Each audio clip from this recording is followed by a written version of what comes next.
Hi guys, today I'm playing Project Afterlife, and it's based on a story by Born Beach on Reddit, within the subreddit of r/no sleep. So, let's begin.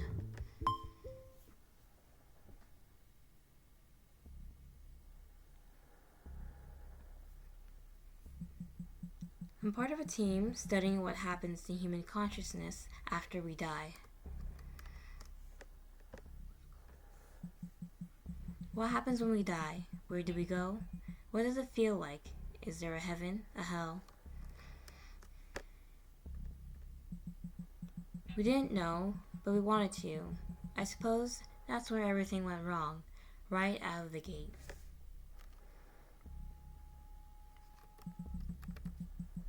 He wanted to play God, or at least learn the rules of the game. To see behind the curtain for just a moment, if only so we could know what to expect when the lights went out and we said that final goodbye, good night. I'm telling you now, swearing to you, that we never intended for things to go wrong the way that they did. The people that lost their lives knew what they were getting into. They signed releases, paperwork. They agreed to let us do what we did, just so long as we promised to handsomely compensate their families. The heck? That dangerous just to know? And we did. We held up our end of the bargain to the tune of $13 million. Damn, that's a lot. But things like this, they never work out the way they're meant to. I knew that. I did. I think on some level, all of us did. But the people who were funding us had no idea.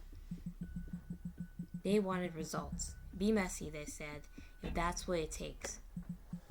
Do whatever you need to do to figure out what happens in a sequel to life. And make it snappy because this funding is running on an hourglass, and that sand is slipping. So we cut corners. We push people in ways that, in retrospect, were irresponsible, dangerous.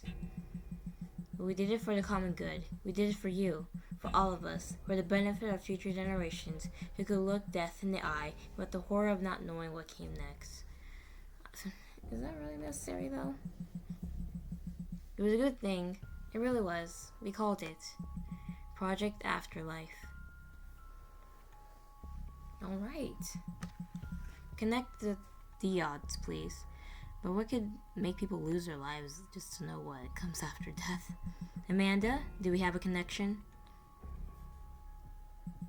We do. Ready when you are. Initiate Afterlife sequence.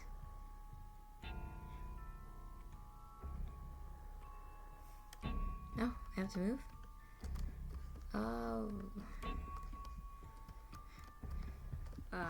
Initiate Afterlife sequence.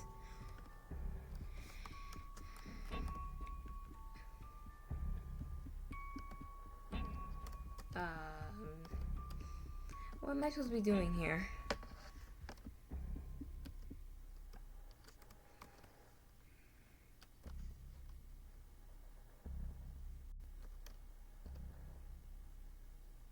No, I can't do that.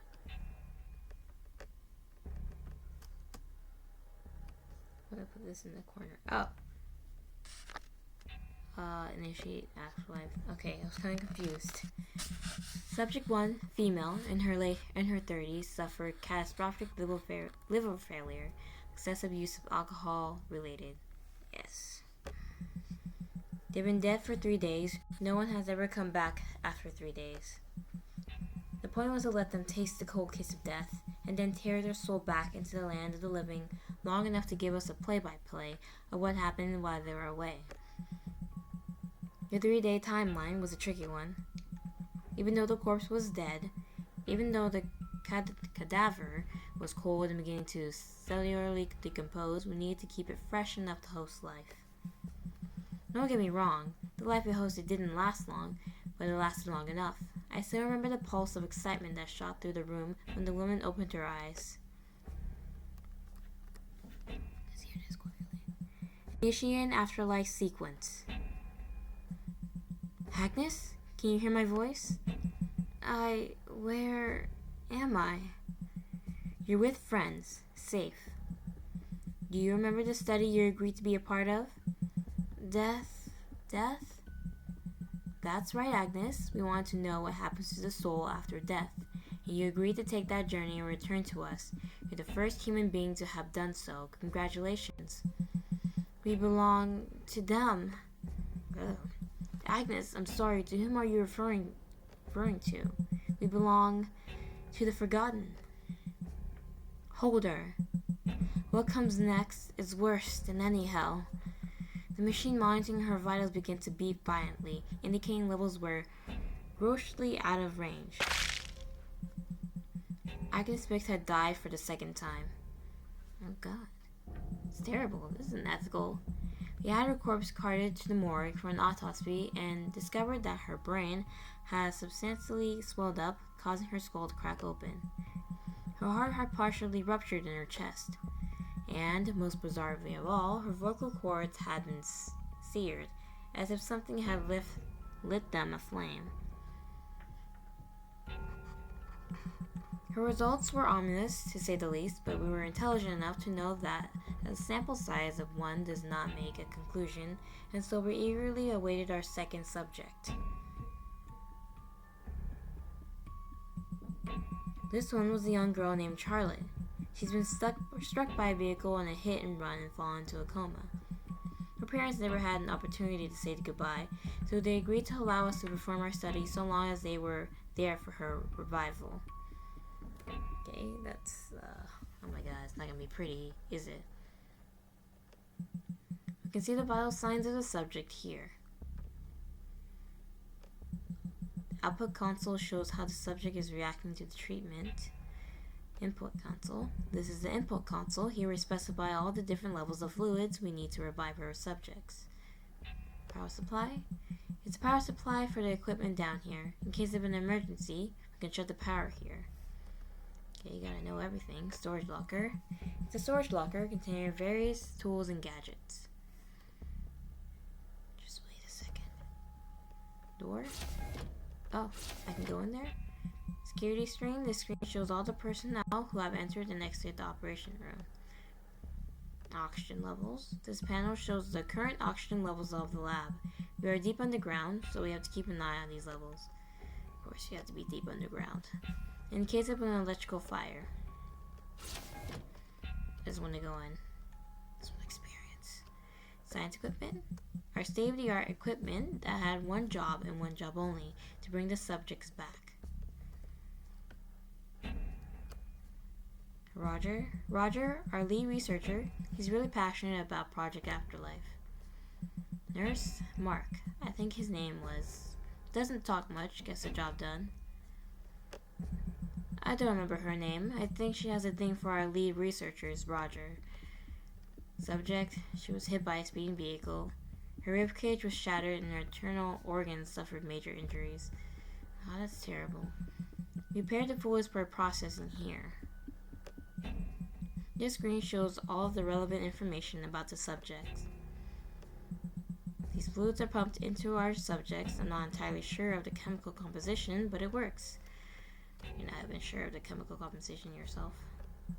Oxygen tanks for our subjects. Sorry, just go now. Just wait. Some more science tools. All the tools we need to perform an autopsy. Alright, let's go now, and I think I read enough. Begin procedure. Subject 2, female, a teenager, was hit by a speeding vehicle. I clicked a few keys on the computer console and the machine began its mechanical song. A moment later, and the screen flashed green as it initiated its afterlife sequence. Charlotte's moving cadaver was filled with a myriad of chemicals and electrical pulses designed to shock her brain into functioning. The girl's feet began to twitch, then her fingertips.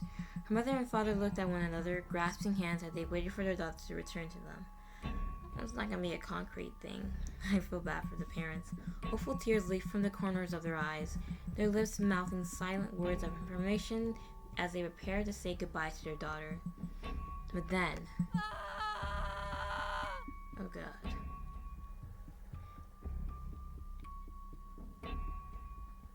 What's going on? difficult to describe the sound of Charlotte's scream. I'm hesitant to say it was human, let alone the sound of a teenage girl. It was similar, I feel, to a drowning sheep. It was an anguished, bleeding sound, one that seemed never-ending, and yet it told a terrifying story all on its own. Eventually, Charlotte's parents made the decision to pull the plug on their daughter. It was the second time they made the decision in a little under a week. This is terrible. The last subject was one that stuck with me, the one that haunts me to this day, and the reason I'm writing this now, sharing this with all of you. His name was Jacob. He was sentenced to death after doing some gravesome things to some tribal villagers while traveling in South America. He'd been researching for material to a book he was writing called The Meaning of Life. He participated in hundreds of rituals across dozens of tribes. He tried everything from peyote to DMT, leveraging any drug he could get his hands on that promised psychedelic insights. Alright.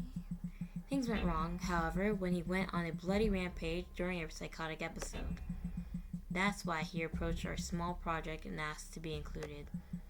When we informed him it was only for those suffering from terminal afflictions, he asked if he could be added to the list anyway. Sort of like an organ donor. We agreed. Jacob was sent to the electric chair the following weekend.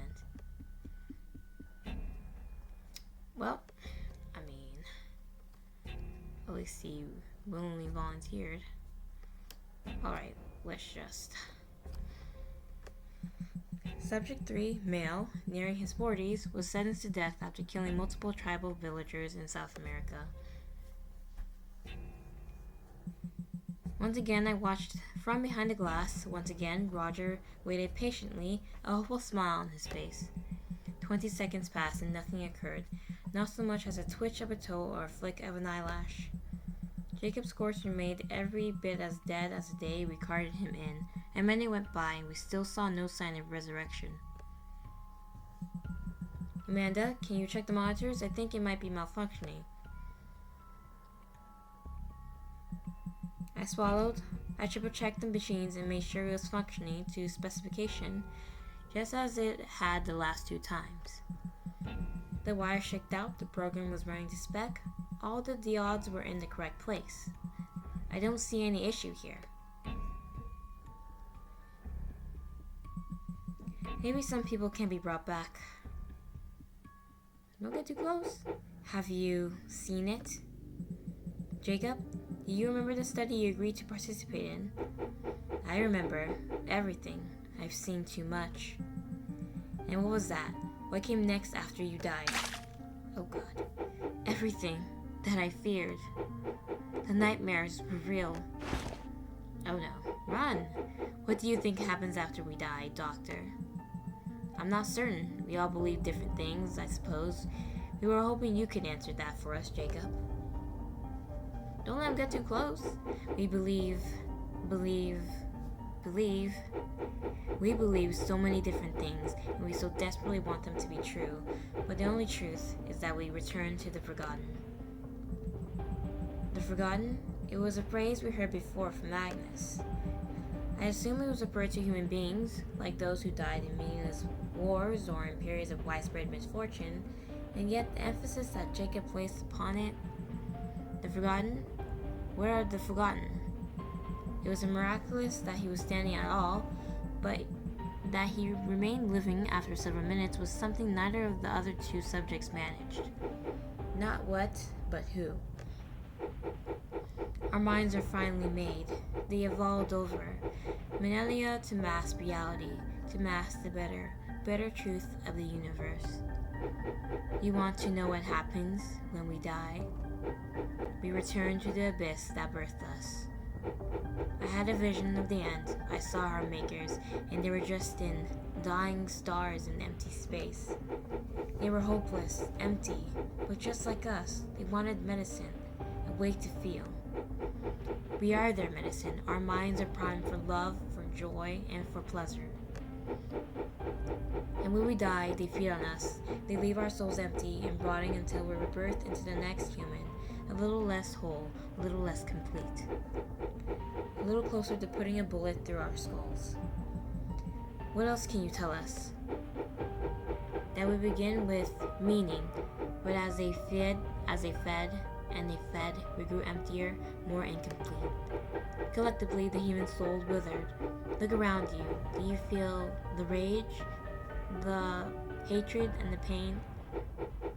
It's consuming the human race like a plague, and bit by bit, we're getting worse, not better. Soon we'll have nothing left to feel. No love, no joy, just emptiness. March's mouth hung open, his voice stuttered as he attempted to formulate a response, to articulate why he must be wrong. At least, that's what I had hoped for. I hoped for anybody to stand up and say this is all a farce, that the experiment had been compromised, and none of this could be true, but nobody did. Well, it's happening right in front of you. If you want to know what comes next, I can show you. Yep. They should have known better. He murdered all of them.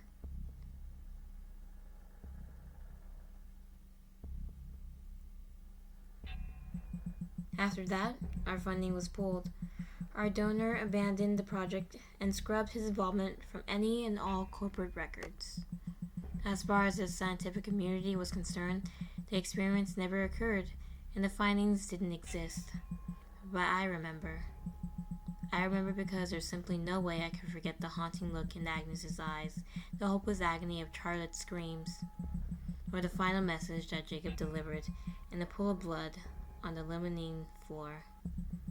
It was messy and easy to miss. To the others, I think it must have looked like a common splatters, a simple side effect of his legs spazzing in the pool of blood. But I know what I saw. The letters, though crooked and barely legible, were scorched into my memory like a cattle brand.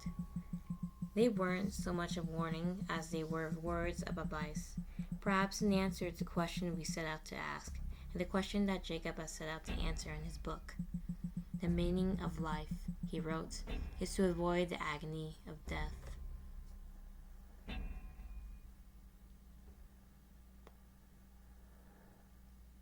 Created by Kisu Arts.